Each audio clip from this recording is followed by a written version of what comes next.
Hey, welcome everyone. Today, more than ever, the world needs voices that spark change, ignite hope, and drive transformation.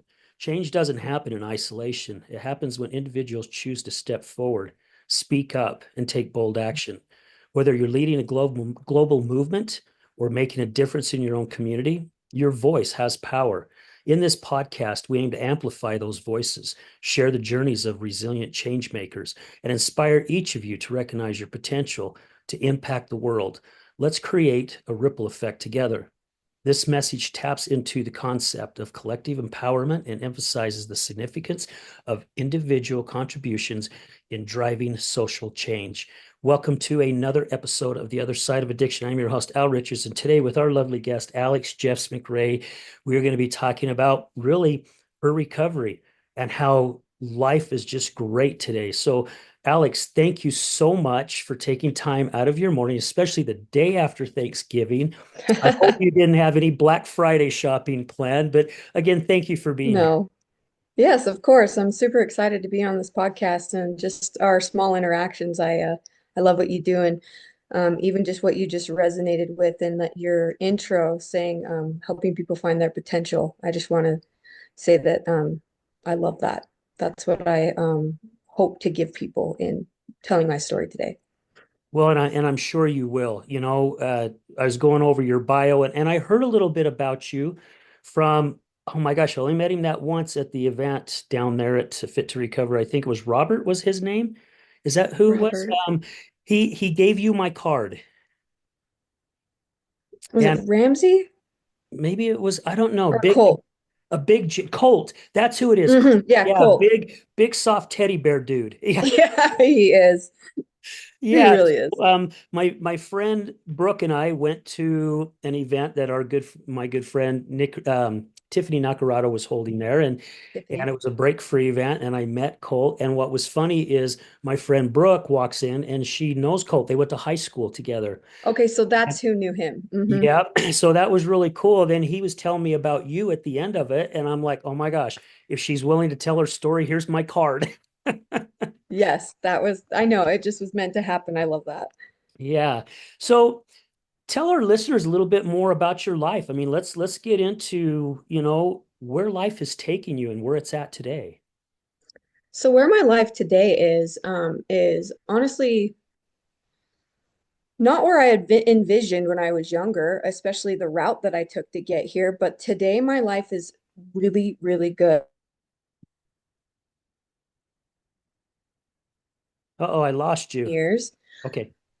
I got you Um, back. You froze up for a second, but I got you back. okay. So yeah, I've been a single parent. Are we good? Yes. Okay. I've been a single parent for the past 10 years. I've got three kids. And becoming a single parent was actually kind of the catalyst to me getting into my addiction. So I was kind of a late bloomer. I had partied when I was younger, kind of considered myself, I guess, according to our um, verbiage, that I was a normie for the most part, take it or leave it. And then when I was 27, I got a divorce and it just kind of rocked my world. I was pregnant at the time. I had uh, a 2 year old, a 1 year old, and I found out a week after I left my ex-husband that I was pregnant with number three. So my whole life was uprooted, right? You have this vision when you're married to somebody that your life is going to go a certain direction. Um, and that just like halted. Not only that, I was like trying to wrap my head around children alone, right? And unfortunately, after I had my son, I think I experienced a little bit of postpartum depression.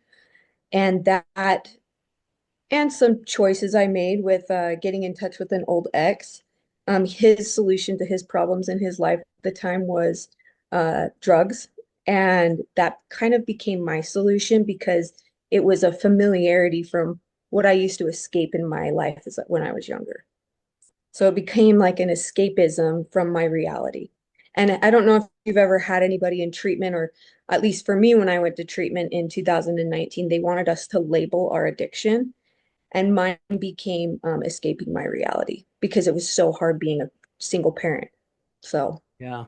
But I kind of think that the route that I was supposed to take and the recovery and the things that I've learned, and especially where I am now today in my life, it you can't regret anything that you go through because it's created the person that I am today. So, And I love that you said that, Alex, because mhm. that is so true. Without those bad choices, Yeah. without taking the wrong path, Or the hardships. or the hardships, the traumas, everything, there's no way Hmm. we could build the strength that we have in us now. There's no Yeah. way that we could choose the life that we have now without that. I had a gentleman on my show a couple years ago. That's when I had my studio, and he was talking about if you connect the dots backwards. Yeah. And he took it from Steve Jobs. I didn't realize at the time that Steve Jobs mentioned that, that if you connect the dots backwards of your life, you'll see you're exactly where you're at today. Yeah. And I started doing that. I mean, that night I went home and I just started going back for the last umpteen years of my life. And I was going, oh my gosh, oh my gosh, I was being groomed the entire time and not even realizing it. I completely agree. Like you nailed it on that. I've been thinking about that a lot lately, just like connecting the dots backwards, right? And the person like I've thought a lot recently about how the person that I am the that I align with now is who I always thought I was, but I didn't know how to be that. So it's like I needed all of these life lessons to be able to finally be in alignment with who and how I thought I wanted to live my life. And, always changing, always evolving still and being open minded to that. But I feel more genuinely and authentically myself than ever before. And that also sometimes ties into a little bit of shame, like I wasted so much time in my life, but we can't be a predictor of when and how that happens. No, and in all reality, it's really not wasted time. That's how we see it. But if you Yes, look at it exactly. as who we are today, we come to Hmm. realize it's not wasted time. I've come to look at it as years ago, many, many years ago, back in the 90s, I realized that I was starting to get addicted to a video game, and it was a Sonic Hmm. where you had to collect diamonds. And I I got to the remember that point, game. instead of being outside working in the garden or in the yard, I was inside trying to make it to the next level. Yeah. And I started thinking here just actually not too long ago, this is how life is for a lot of us, especially when we think we are someone. Hmm. However, we're really not that individual. And then when you realize you're not that individual, then you have no clue how to get to each level to get yourself to the point that you want to be. And it reminds me of video games, that you have to go through these certain levels and these certain challenges to get exactly where you want to be. Oh, we froze up. Hopefully you'll come back on here real quick. I think we froze up a little bit. Yep. Okay, there you go. There you go. So I don't know if Okay. you heard any of that or not, but it just reminds me of a video game that we have to go through certain challenges and certain levels of our life. Yes. And really it's our roadmap, because my version of it is God will not let us move on until we've conquered this. Once we've Yes. learned the lesson or we've conquered it, then we get to our Hmm. next one, and we have to go through, and it may take years or it may Yes. just take months. However, we still have to go through it. 100%. Yeah. Um, I think that the biggest challenge that maybe I had in like my youth was, I don't feel like my story is necessarily unique. We are told like none of our stories, like with AA and everything, we're not unique, right? But I also found a lot of shame when I was first in treatment, sharing my story because I didn't feel like I had a lot of trauma comparatively to what the stories that we hear and the people that we encountered and stuff. And so the first early part of my recovery, I kind of was still in that, like, I don't know how to own my stuff, and I wasn't able to really heal it because I was shameful of not having trauma. Does that even make sense? Yeah, I believe so. Uh-huh. And then but as time has gone on, a lot of my relationships, a lot of my trauma stems from relationships with men that I've had. But obviously we all have trauma when we were younger, but I just don't think it was exasperated and really dug deep into my self esteem and my consciousness until those relationships. And but I also had to go into those to be able to really become like a strong person. So I totally believe that, like that leveling up, right? Yeah. And whenever I come in contact with people that have, relapsed, because, I work with Fit to Recover and we see a lot of people that are in early recovery and everything, I always try to make sure to let them know, like, when you have a relapse or anything, like, to really know that, like, you still should not diminish the fact that you do have knowledge in recovery and have lived, you know, you have lessons, because I feel like they just kind of are too much in the shame of like, oh, I'm not good enough. You know what I mean? But when you get time and then you relapse, because we see a lot of people come in and out of treatment, right? They'll come for a little while, then they get into their sober livings and then their relapse. We get a lot of like that in and out. And so I just always try to give that like self-confidence and self-esteem into the people that come through there. Like, don't diminish the fact that you did have time under your belt, right? Because I think I just relate to that so much in my life that going back and like what we were just talking about, how uh, we, the shame that's built from like where I'm not supposed to be in my life, right? Yeah.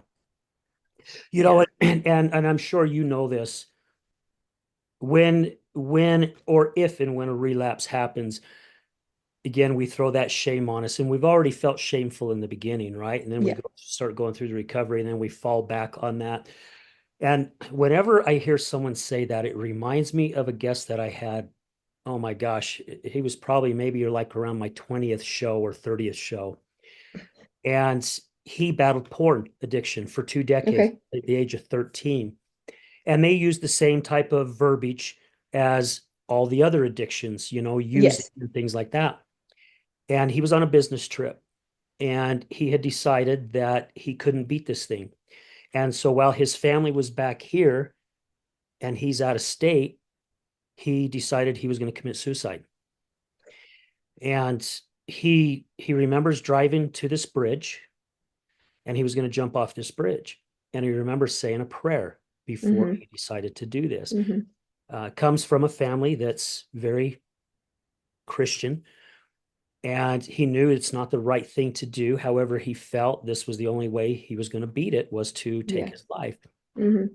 And he said this prayer, and before he was getting ready to go, he heard a voice go, "Why are you not celebrating the days you didn't use?" Mm. And it stopped him in his tracks, and he really got thinking. He started thinking about it more. He goes, "Next thing I knew, I was in my car back at the hotel, called my wife, told my wife I was flying her here, flew his wife to the place he was at. She Yeah. came and stayed at the hotel. He opened up to her. She was very, very, of course, she was hurt, but yet she was also there to help give him strength." And he Yeah. said that they prayed about it and prayed about it. And he come to realize that day that instead of beating himself up for relapsing, he was now going to celebrate every day that he didn't use. And he Yeah. goes, that helped that mind start shifting to where it was firing those healthier thoughts, the healthier neurons. Mm-hmm. And he goes, yeah, one day I'm just sitting there in the hotel with my wife, and he goes, and I start thinking, my gosh, I've gone 3 days before. Oh my gosh, I've gone a week before. Yeah. I think one time I did go over 30 days.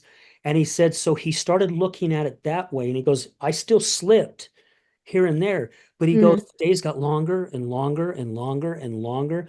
And now here he is, I don't know, 15 plus years past all that. Yeah. And so it really helped him get past that shame.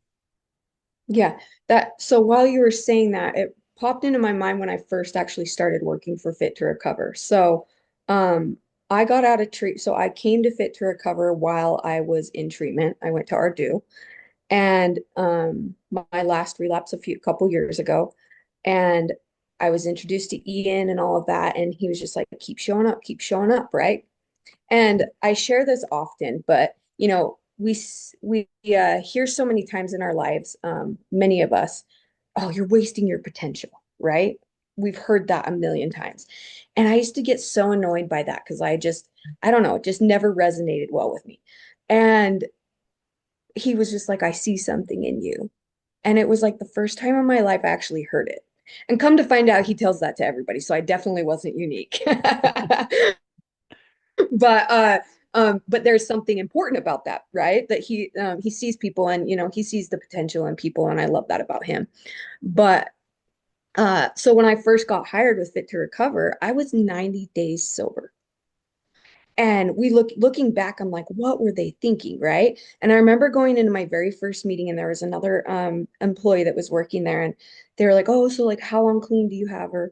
And I said, "Oh, just 90 days." And he pulled me aside later, and he was like, "Never just say 90 days." He goes, "Think about if you were using, and you went to go."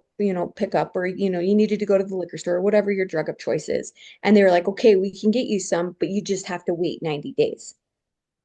Like, think of it, that 90 days is not a short amount of time. And so that really gave me the confidence to be like, okay, like I got this. Like, even though I'm 90 days sober, doesn't mean I am diminishing any of my skills or anything that I've accumulated over my life. So I really try to remember that lesson a little bit when I come into contact people when they are just kind of struggling, because I've been there. Yeah. I know what it's like, not just in my addiction and in my early recovery, but also throughout our entire life, right? Well, that positive wording that he said, I see something in you. Yeah. My gosh, short sentence, but very, very powerful. Hmm. For Because sure. someone who, I mean, I battled an 8 year weekend cocaine and alcohol. I did it for 8 years. Yeah. And I only did it on the weekends, which people have called bullshit on me before. And I'm like, no, seriously, it was every Friday and Saturday night. Yeah. That's how it was Hmm. for me. And then my ex-wife fell into alcoholism. And being on the other side, not realizing what we are doing. Yeah. So for those listeners who have loved ones, this is things you definitely do not do. I used to tell her what a piece of shit she is. Yeah. I used to say, why can't you just stop? Yeah. Why can't you just stop? Why can't you Hmm. just stop? And then also I would try that hard love. Then I would try the soft love where I'd sit and cry and get on my knees and beg. And it's just these are all things that are totally wrong because looking back now, I realized I was pouring more fuel on the fire is all Yeah. I was doing. I was building on the guilt she had already built on her own. Yes. I was adding on that pile. I was adding the shame on there every single time. And I would tell her what Hmm. she was doing to me. And she already felt guilty for what she was doing to me about lying to me and doing things behind my back. And then here I am throwing more of that stuff on top of Hmm. her, not realizing that's what I was doing. Yeah. I completely uh, what we were talking about, like these different relationships that I've had or that we have to go through or whatever. I had was with somebody that I was completely clean for the first time, and then I was dating somebody who had relapsed, and I felt that same thing, right? And being able to be on that side of it, even though I was an addict, doing that to my parents, right, for years. Um, Being in a significant relationship with somebody who was struggling with that. Um, I got to see it through my parents' eyes because I loved this person, right? And then it was like a whole other lesson that I had to learn. But I remember when I very first got clean, like I said, I was 27 when I first started using. And then I was, I used for about 3.5 years, I think. And then that's when I had my first round of treatment was in 2000, December of 2019. And I was clean for 14 months. But prior to that, um, I was a high functioning addict. I took care of my kids. I had a car. I paid my bills, even though my justification in my head was, well, I'm paying my bill or I'm paying if I need help with my bills, I'm a single parent. So I would ask money from my parents, but then I would justify my drug use by well, it's I'm paying for my, my substance. And I played that game for so long, like, oh well, I have a job, I have a house, I take care of my kids, and I was so like hiding it from myself. And we think we hide it so well, right? Our addictions. And then I remember my dad came and visited me at work. And this was the catalyst of me finally like surrendering the first time probably ever to my addiction. And he just pulled me aside, and he's an attorney, he's very like type A, like um and I was always shameful to be honest with him about stuff. We just had like a little disconnect. And he was like, I know that you're using, and I just want to help. What can I do to help? Instead of being that authoritative figure that, like, just like you said, right? Like, what are you doing wrong? You need to stop. Why don't you stop? Because that's what I was getting from my parents all my life. So it just, that rebellion in us, we just rebel from that. And we're like, we're just going to take ourselves away from that. But that was probably the best thing he could have ever said to me was, I just love you and I support you. And what can I do to help? And that was it. Yeah. So. Powerful. Something so small, right? That was so Yep. small, but Yep. so Just like you said. powerful. Yeah. Hmm. My gosh. So I think it's crazy, really, that Ian takes a chance on you 90 Yeah. days in, knowing that you could go off in any direction, because I'm sure Ian has lived it and been there and done Yeah. that. You know, most Hmm. people who work at Fit to Recovery and most recovery places are recovering, long-term recovering addicts. Yeah. I think it's so cool, but also crazy that he gave you that opportunity, because Oh, I think for more sure. places out there, and I've heard that there are starting to be more places that are willing to take a chance and Hmm. hire individuals who have been battling with different things, knowing that it could go the wrong direction. But also, what Ian did, I think, had to be such a huge motivator for you to go, Oh, gosh, somebody is believing in me, even though this person knows the direction I could be going. And these other places who are now starting to do that, I've talked to a few of them and they go, you know what? They're my best employees.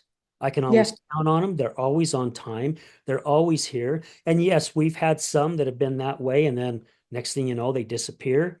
And we know that they've Yeah. probably fallen backwards. However, to have that given to you, how much, how much of that just boosted you inside, just to where you go, somebody freaking believes in me. Now, can I believe in myself?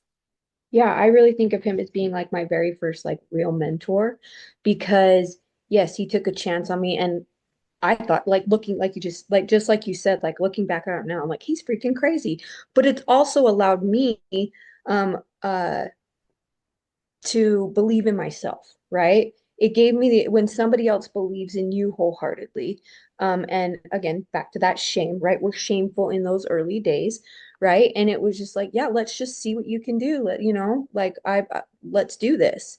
And it was no too high of an expectation to no not too low of an expectation. It was just like, I really like who you are as a human. And he also said to me once, like, don't change who you are.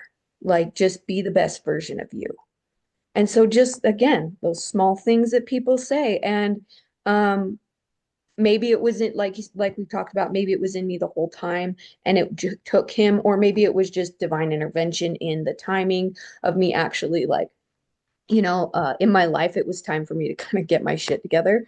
But I like to think a lot that like or I share a lot too. Like I don't know what my life would be like if I hadn't met Ian or I hadn't come walk through those doors of Fit to Recover. But honestly, like I don't want to know what it would have been like. Yeah. So I also have tried to give people who I've hired now, because I'm in a position now where I hire people and have employees under me, the same benefit of the doubt, right? So I think it's a good skill to learn and to have the balancing act of kindness, as well as, giving people a chance professionally. Yeah. It's that paying it forward. Someone gave you a chance.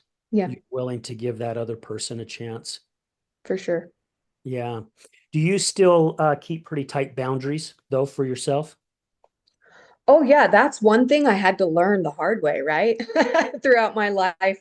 And I've learned so many boundaries that um it's actually kind of built a reputation for me myself, to be honest. And people Mm. for example, I teach, a lot of the fitness classes. Fridays are kind of our slow day, and then Saturday mornings we have boot camp, right, at 10 a.m. And I teach a lot of those down here. And when I first, I've got this great community around me. I've got great friends. People would call me on Friday night and be like, "Hey, Alex, you want to go out?" And I was like, "Nope." And like they would be like, "Hey, let's go plans. Let's go do this." And like I straight up would be like, "No." Back in the day, it would be like, "Oh, okay, well, I'll see," or you just don't really show up, and I literally will just be like, nope, because I know if I need to show up a certain way mentally and physically for my community and the way that I want to be there for other people, I can't if my cup is not like filled. So I've created like pretty good boundaries with that, as well as just in my life in general. I think boundaries are so important. Yeah. Very, very important. And it's something, it was something very hard for me too. You know, going to a lot of AA meetings when I Hmm. was married to my wife, doing everything I could to support her. I'd go to a lot of AA meetings and I'd hear things about triggers and I'd hear things about boundaries. And for some reason, my brain's going, okay, that's just for people in recovery, Yeah. not realizing I had triggers, not Hmm. realizing I needed to set boundaries. Yeah. It took me so freaking long to figure that out. And then once I did, oh my gosh, the hard part was sticking to it. I had somebody tell me once that if you don't stick to your boundaries, all they are is threats. Cheer for a That's minute. it. They're just threats. Yeah. And this person was so right because my ex went 2.5 years clean, and then a year ago, a little over a year ago, she relapsed, and everything she worked her ass off to get back, she lost within a very, very short time. And I told her that if you ever go back, I will have no choice, but we're going to have to end this relationship. And we have been together 18 years. Yeah. And Wow. it was so hard for me because I stood next to her side through 8, 9 years of her addiction. And then one slip, I had to go, I'm done. Hmm. That was so freaking hard for me because I kept telling myself, I was battling it back and forth, right? I'm going, oh gosh, she did it once. I know she can do it again, right? And she's gone a month here. She went 2.5 years here. She's gone 6 months here. Gosh, she can, I know she can do it. I know she can do it. I know it's in her. But then I'm also telling myself, you made a boundary. You have to Yeah. stick with it. Because if not, again, it's just a threat. And it literally threw both of us in a shock when I filed for the papers because she heard me say that umpteen times. I'm going to Yep. divorce you if you keep doing this. And it never stopped her, So she thought, well, it's just going to be another threat this time. And this time it wasn't. So boundaries are hard to keep. However, being like yourself, who go, nope, nope, because if I do this, I can't show up the way I'm supposed to show up tomorrow. You start getting it starts getting stronger, right? You Yeah. start grasping it a lot tighter to where really it's not as hard to stay in that box. Yeah, for sure. Yeah, and it's that personal integrity, right? And the self-esteem that you build inside yourself because I'm sure you've heard this before, boundaries aren't about putting somebody outside of your box, it's protecting your own box, right? Mhm. And I had to learn, I feel talking about in the beginning of the podcast when we were saying just like all of the things that we've done throughout our life, right? Um, I I remember just in my childhood, even just not knowing, not having that personal boundary, being kind of a child of divorce. I kind of was like put in other people's lives, bouncing back and forth so often that I became adaptable, but so adaptable to the point that I didn't know who I was, right? It's like your biggest strength is also your biggest weakness sometimes. I'm very adaptable. I can adapt to most people and circumstances and everything, but it also became a really scary thing when I was younger and in relationships and friendships because I would just mold to whatever situation I was in and didn't have that boundaries and who I was, boundaries of who I was and who I wanted to be. And so, as we were saying, like everything that we kind of go through in life just kind of works out when it's supposed to work out. And that's kind of where um, my life has come to today. And it's so much more rewarding and to live in authenticity. Yeah. So do you feel like you just let life live at this point of your life? I mean, have you gotten to that point? I mean, it's taken me a long, long time and really up until about, I guess maybe about a year ago or a little that a year ago. I mean, 3, 4 years ago, I threw in the towel and told God, okay, fine, take the damn steering wheel. Because Hmm. I've done everything my whole life to control my life. And it Yeah. seems like the majority of the time I just end up smashing my face into a wall or end up in a ditch. And when I handed my life over to my higher power, which is God, I started noticing the roads were a lot smoother. However, I would still grab that steering wheel, right, and want to go in a Hmm. different direction. And finally, here this past year or so, I finally decided life is just going to go the way life's going to go. As long as I'm living in it and just flowing with it, just like getting on a tube and flowing down a river wherever the current takes you, that's where Yeah. it's instead of fighting it, right? Because if you fight against the current, before you know it, you're just freaking exhausted.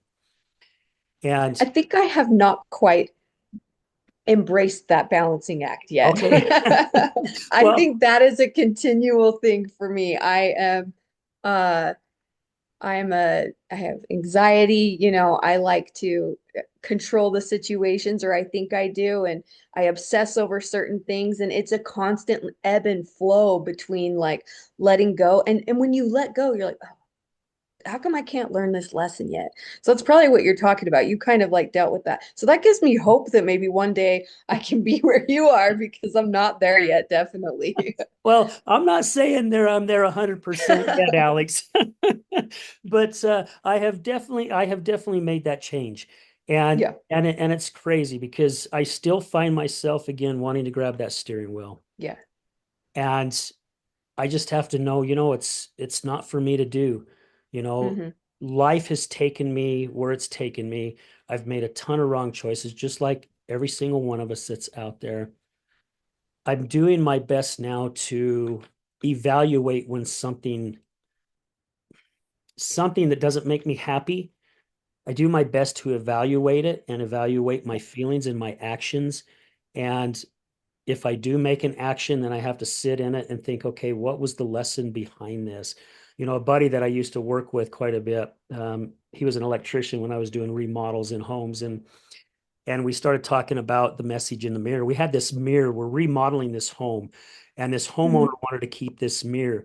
So, I mean, we're tearing floors out, walls out. We're Around and it. and we're trying to keep this mirror without getting busted. Why we did not take it out and put it in the garage with everything else.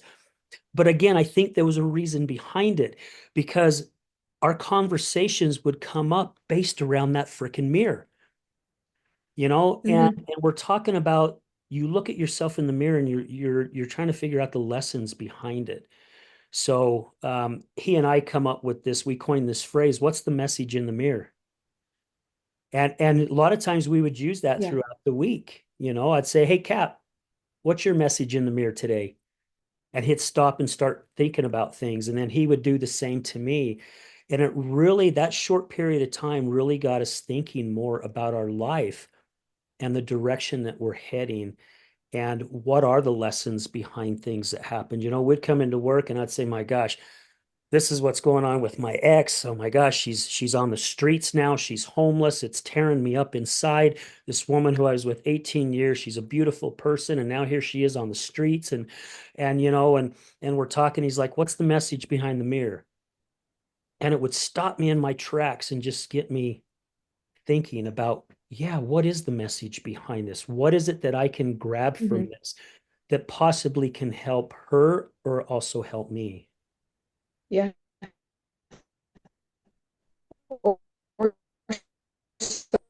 somebody else, right? Spreading that message. Intellectualize my feelings a lot.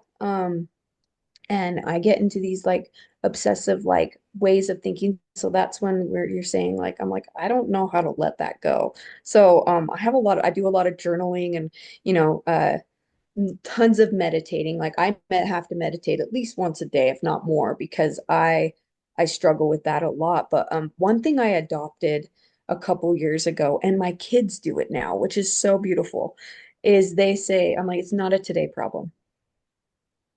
So that really helps us let go of in the moment stuff, right? Because, Hmm. well, especially for kids, it's like it's Christmas coming up, right? And they're talking about their birthday in 3 months. And I'm like, that is not a today problem. Like, that's not even a this week problem.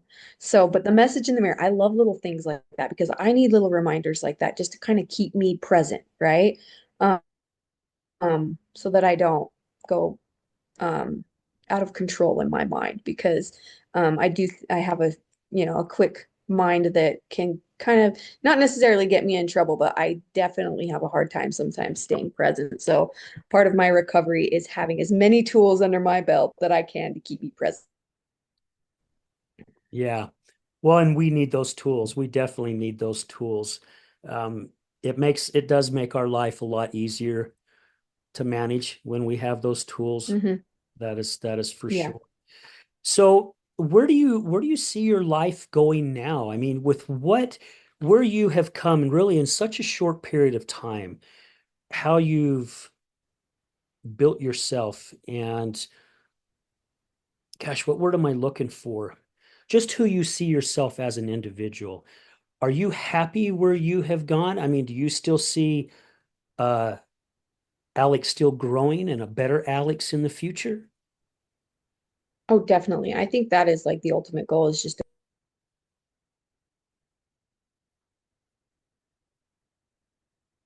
We froze up it again. just improves. Oh, did you hear me? Yeah, Yeah, I it didn't just hear it. You froze up. So could you repeat that, please? Yeah, so I think that that's just kind of like the ultimate goal. Like we want to reach our higher selves, right? At least that's my like personal belief. And being the best self that you can be, whether that's 20%, 100%, 120% that day, trying just to show up as you are. But yeah, I have many, many goals. I think I've always been a bit of a dreamer, and nobody really took me seriously because I had so many dreams, especially like business wise. And I kind of like to think outside the box, but I kind of um because I didn't have a lot of self-confidence and stuff, I kind of was kept inside a box. And so I know that there's like more for me. And again, it goes with that shame. Like sometimes I'm like, oh, well, think of where I could have been if I would have started here. Like you just can't think like that, right? Timing is right. I maybe would have been, a completely different direction, but there's more that I definitely want out of my life. But I will say that I can't, again, with the way that my brain works, I can't think like that because what I have today, like I live in a townhome with my kids, I have an amazing job where I get to help people. My kids are thriving. Like if I didn't get anything else, this is a pretty great life. And so I really try to, stay humble in that. I do work for Fit to Recover and it is a dream job and we're we have a big event coming up next week and the catalyst for that event, our biggest fundraiser of the year, is we're moving locations to South Provo so that we can help more people. And we're partnering up with USARA in a cute little building down in downtown Provo. So again, like I thrive on change, like that kind of change. So you never know where that's going to take you and the people that you meet. I mean, even the rapport that I've built in the community down here, I didn't think when I was hired at 90 days I would even be to where I am. I was just like, sweet, I work for Fit to Recover.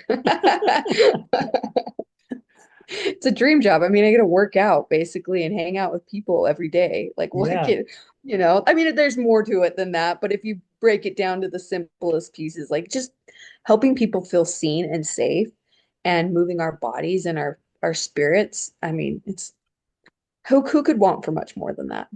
Yeah. Yeah, and moving the body and the spirit it's very important. Very, very important. At least Yeah, that's my version of it.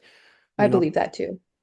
you know, um, it's crazy how certain things, we've talked about it throughout the show, how certain paths that we've taken to lead us where we're at today. I was sharing with somebody about a week ago on a show, and I got all teary-eyed when I was thinking about it. For the first time, I can actually say I love myself as who I am as a person. For the first time, and I'm in my 60s, and to go, my gosh, it's taken me this long, this freaking long. But again, it's like going back with that shame, right? I have to stop and go, it's okay, because that was my journey I was supposed to take. I don't know what the rest of my journey is going to look like, except my vision of it is going to be completely amazing because of who I am as an individual today. I mean, someone who was a liar and a manipulator and did whatever he could to get Al's way, to somebody who wants to, somebody calls me and says, Al, I need some help with something. It's like, okay, what do you need? I'm going to be there for you.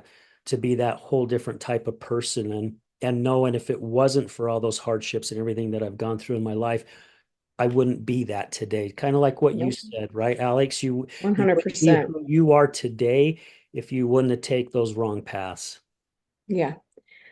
Yeah, and the cool part of where I am now, like I talked about, like I've been a single parent for 10 years, right? Basically the whole time my kids, since my oldest was 2, and they're 11.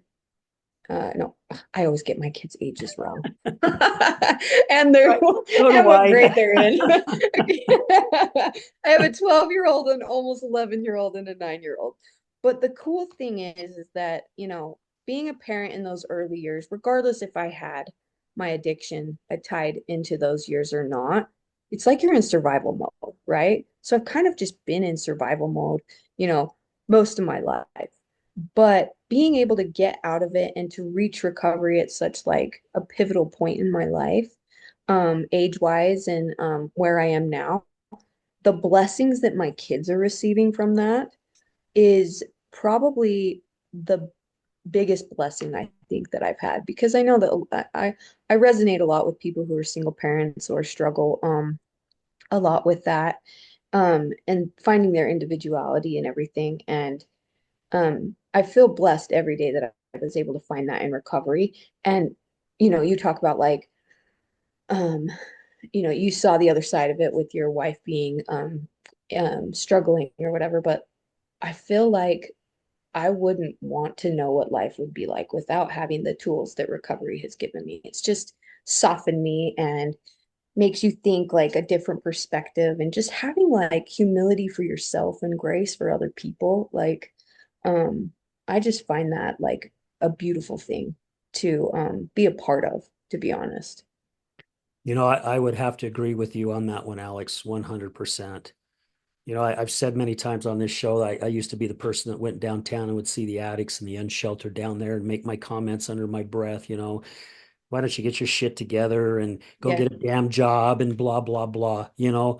And then I find myself with a spouse who's battling addiction, to find that that addiction took her all the way into homelessness. Yeah. And all the guests that I've interviewed, I mean, gosh, yours is like the 316th show. So I've interviewed a ton of That's people from incredible. the UK, Canada. And now I go downtown and I see these individuals and I'm going, what's your story? Hmm. Hmm. What put you here? What happened in your life that changed your brain or something? What was it? And so I have more empathy for individuals now, to where I didn't before. And just one of the reasons why I wanted to start this show also was to help get rid of that stigma. And I think Yeah. starting to be a little bit of a shift. I think there's a little bit of a shift starting to happen. However, there's still such a long ways for it to go. And places like Fit to Recover and USARA and Yeah. so many other recovery places who are out there using their voice and making a difference and making a change in the community, all that is so huge to get to where we would like to start seeing all this Hmm. to go, to where people start having more empathy about it. Because I'm sure you know this too. There are people out there who have loved ones that are battling addiction, that no one knows anything about because they do not want to talk about it. And that is the worst freaking thing we can Yep. possibly do, because I did that. I kept my wife's alcoholism under the rug from my friends and from my parents, my whole family. And then just one day, all of a sudden, I just broke down. And I had a friend even tell me once, he told me to come clean, and I started opening up, and I could not believe the response that I got once I started opening up. What I feared of people coming at me and judging and all that, that wasn't even the case. There was more empathy from individuals and people wanting to help, and it was just blowing my mind of where Yeah. all that was going. Yeah. Um, so being somebody who was born and raised in Utah County, again, that's why Ian hired me, is because I was born and raised down here, and they needed somebody down here in the community. And I've just become such an advocate for people in recovery here in Utah County.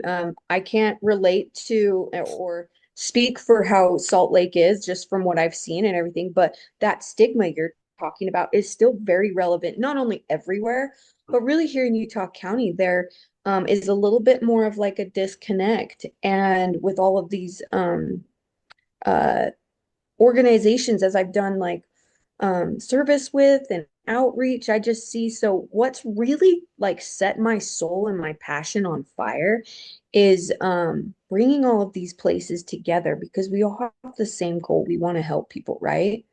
And so having these connections that we built, I've just found some really beautiful people that have that same feeling. And I do believe this, you know, again, I can't speak for Salt Lake, but and other places all over the state and nation. But as far as Utah County, like I just see like there's gonna be like a really big change coming in the near future with that breakthrough, not only collectively but down here. And I'm like here for it. I'm really excited to see it because again, like helping people just find their voice. And again, it goes back to what you said in the very beginning, like people finding their potential. Like if somebody could say three or four words to me and it unlocked something in me that I knew was there, but I didn't know how to bring it out. If I could do that for somebody else, then I mean, that's all the good I care to ever do. Yeah. Amen. And it does good. I mean, it really Hmm. does good. Doing what you're doing, Alex, in my eyes, I mean, I tip my hat off to you. Seriously, I do. And even a lot of the individuals at Fit to Recover, right? Hmm. Because it is individuals who are wanting to make a change. Yeah. But it's to wanting to make a change in a positive way. And all it takes is all it takes is a hug, a Yeah. smile, something positive to say. Hmm. Think of it, especially for you listeners, think of it as when you was a child. If you like to sing and you started singing and someone told you to stop singing because you sucked at it, you'd probably never sing again. But even though maybe you sucked at it, but someone still said, "Hey, keep going. You have potential, or you have a beautiful voice," that drives you forward, right? So the negative words, we have to be careful. We have to choose our words very, very closely. And Yes. that is something too that I've definitely been working on. And it's things that I have learned from guests like yourself Hmm. because of their stories and what they've told you. So man, we're all here to build each other up. You know what? Yep. We've been knocking individuals down, knocking ourselves down for hundreds of years. Let's freaking change this shit. Yep. Let's turn it around. Why can we not boost somebody instead of knocking them down and pointing a finger at them or flip them the bird or calling them an asshole or whatever it is? Maybe they are an asshole. However, an asshole can be clean too, right? I mean, there's a way. There's a way. We all just need to change. We all need to spread a little bit more love because Yep. Love and just be open-minded to differences. yeah, yeah. Gosh, probably over a year ago, somebody said something. I said I believe, and this guest of mine says that's a word I don't use. And I'm like, seriously, why do you not believe, or why do you not use the word believe? And they said, because the word lie is in belief. And I'm like, huh, okay. And they're like, Interesting. so Al, this person said, this is your belief, and you just shared it with me. Well, this is my belief. So what makes my belief better than your belief, or vice versa? And I went, huh. It's like you believe this because of the way you was raised. This is what you was Hmm. taught, or this is what you was read, or whichever, right? I'm the same way. But what makes Hmm. my belief better than your belief? It doesn't. It doesn't. So I started thinking about it, and I thought, oh my gosh, that is so true. So I do my best now, instead of you saying the word I believe, I like to say now my version, because that's all it Hmm. is just a version of how I look at something. Because I don't want it to come out of my mouth like my belief is better than yours, or I'm Yeah. trying to get you to believe the way that I believe, because that's not my job. So, and I still slip here and there. I've been doing it all my life, so I'm retraining those neurons and firing things differently. However, it's getting a lot better.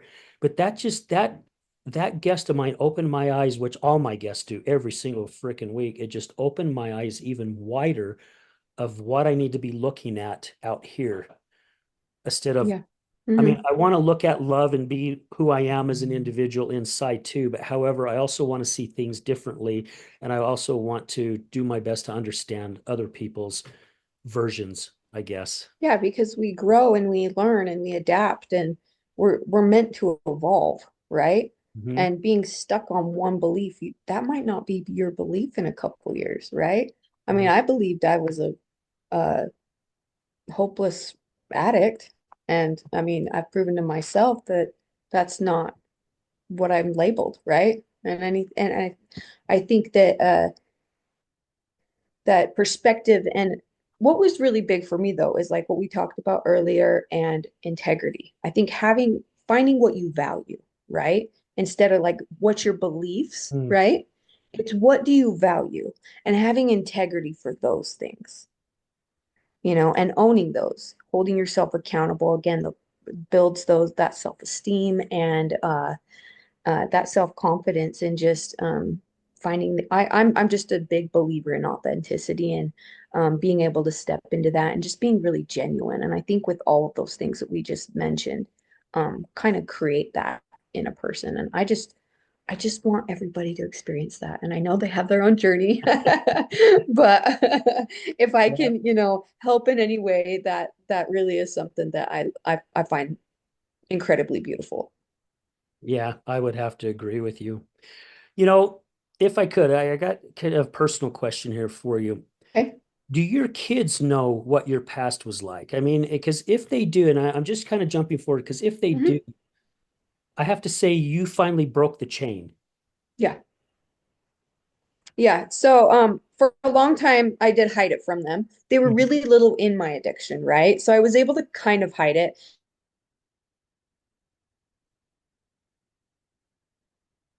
It's just really good at hiding it. I mean, again, what you said, like you hid it, from your family. I hid it from my family, and then my family helped me hide it from them, helped me hide it from the outside world, right?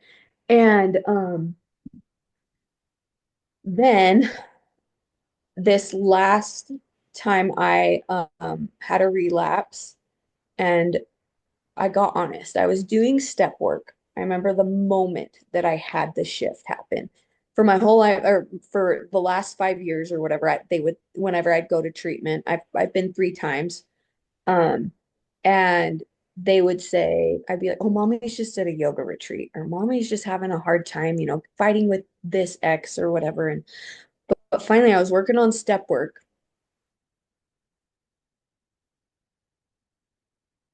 over to me, and he can read. So he read that it said alcoholism on top. And I remember going to try to shield myself and shield my writing. And I just dropped the pen and let him read it. And he goes, "But mommy, you're not an alcoholic. You don't drink alcohol." And I'm like, "You're right. But, I've had some problems with, and I think I just use, some other bad stuff." And he goes, "Oh, yeah, like when you hide yourself in the bathroom." Hmm. And I was like, he knows, they know, right? They may not be able to figure it out, but that was when I finally decided. I was like, you know what? Like if I'm still being dishonest with myself and my kids, or with my kids, it's being dishonest with myself. Obviously, I'm going to explain things in the way that they can understand at their age, right? Whatever age they're at. But yeah, I think that was a big catalyst with me, is they know, they've been to meetings with me. They know what I do for a living, and it's very open and honest to that point. We have a very open relationship with all of that. That is really cool. Yeah, Hmm. I love to hear that because again, it's that cycle that's broken. Yes. Hmm. My friend Mallory, who's also the other co-founder of the Healing Utah Success Summit, which is an event that her and I started back in 2022. We just did our fourth one just this past October, and with the battle that she had with her addiction, and she has two beautiful daughters, just amazing, amazing little girls, Cute. and it's breaking that chain, Hmm. letting them know what their mom was at one time, or who she was as an individual at one time, to who she's at today, who they get to see today. They get to have this mom that's there with them all the time and going out and doing things with them and activities, and they also get to see her mom work, right? Her Yep. mom wrote a book called I Am Inspired to Recover, which I highly suggest getting that Cool. book. It tells her whole story. It's almost kind of like a Hollywood ending, if per se. And she's so proud of herself that she broke that cycle to give her kids that Yep. opportunity to go down the right path. And they're going to make their own wrong choices, of course, because that's again part of growing and living. But I just think that's just such an incredible thing for an individual that was in an addiction that took a hold of their life to be able to break that chain, because it shows that that is possible. It definitely shows it's possible. For sure. Yeah.